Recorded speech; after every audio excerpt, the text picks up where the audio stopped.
Good evening, viewers. It is another episode of The Week in Review, where we bring you a wrap of key developments that occurred in the Nigerian economy, financial and capital market for the previous week. Let us give you a scope of our coverage. AFDB President's exoneration from any impropriety by an independent review panel. President Buhari's appointment of new deputy commissioners for NAICOM.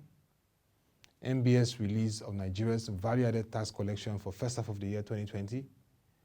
And of course, NAICOM receives application for 4 insurance company licenses, and the clarifications from the federal government on the Azura Independent Power Project.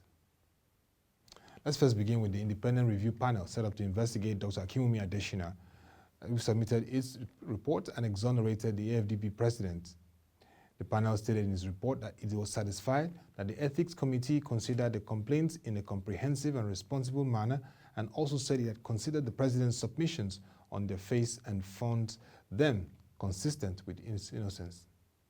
The panel said it was satisfied that the Ethics Committee considered the complaints received by it on the 19th of January 2020 in a comprehensive and responsible manner and followed correct procedures. It considered them both as complaints submitted pursuant to the resolution and pursuant to paragraph 4 of the whistleblowing policy. It appropriately took the advice of the General Counsel in identifying its duty. It also conducted a preliminary examination of the complaints as it was required. It took proper note of the criteria laid down for evaluating complaints and the sufficiency of supporting evidence. It also consulted the PIAC and the Auditor General on the developments. It engaged in discussion and debate of each individual complaint and reached a consensus on the outcome. It applied the correct standard and prepared a report for submission to the chairperson of the Bureau of the Board of Governors. The panel concurred with the committee in its findings in respect of all the allegations against the AFDB president and found out that they were properly considered and dismissed by the committee. During the week, President Muhammadu Buhari approved the appointments of Alhaji Sabiu Bello Abubakar and Mr. Oba Olufemi Oluniyi FCA as Deputy Commissioners for the Insurance Commission, that's the National Insurance Commission, NAICOM.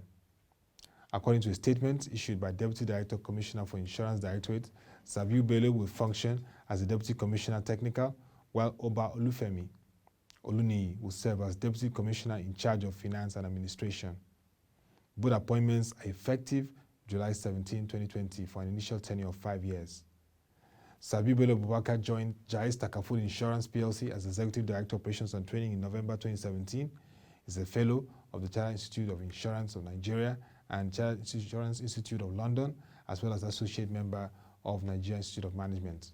He graduated from Usman Danfodio University, Sokoto, with bachelor's degree in education and has a master's degree in business administration in finance from BUK. Oba Olufemi Oluniyi, on his part, is a Fellow of the Institute of Chartered Accountants of Nigeria. He has served in NAICOM for over 20 years, rising to the ranks in 2016. He was redeployed to oversee the Supervision Directorate of the Commission. He has held different positions at the directorate level in NAICOM and was appointed to serve as non-executive director of the governing board of the Financial Reporting Council of Nigeria in 2017. From the National Bureau of Statistics during the week, it released the first half of the year 2020 VAT, that's value-added tax collections for the first half of the year 2020. It revealed that the sum of 651.77 billion naira was generated in the country. Here are some key points. It recorded 8.45% growth year-on-year compared to 600.98 billion naira in first half of the year 2019. Professional services generated the highest amount of VAT with 95.92 billion naira. Manufacturing was the second highest contributing sector with a VAT of 67.63 billion naira. Commercial and trading was the third with 31.1 billion naira.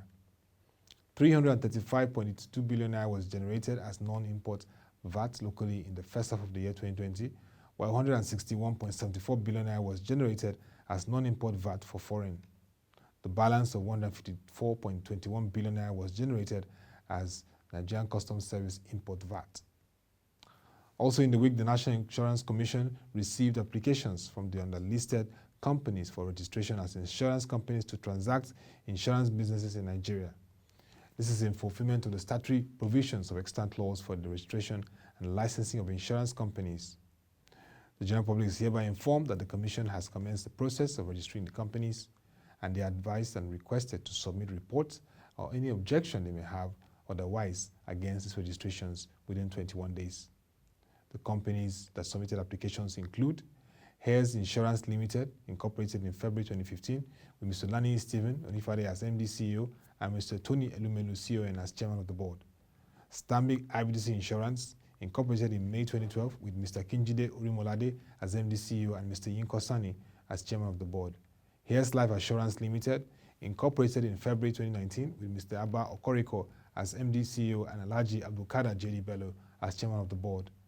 Enterprise Life Assurance Limited, incorporated in October 2019, with Fumilayo Abimbola Omo, MD CEO, and Amina Oyebola as Board Chairman. Also, over the past week, there has been unnecessary controversy around the Azura Edo Independent Power Project, especially the concerns of who signed the transaction documents and who did not sign, thus ignoring the consequences of backing out of the agreements by the federal government. The presidency this week released a statement on the whole project. It said the Azura Edo IPP is a functional 461 megawatt power plant.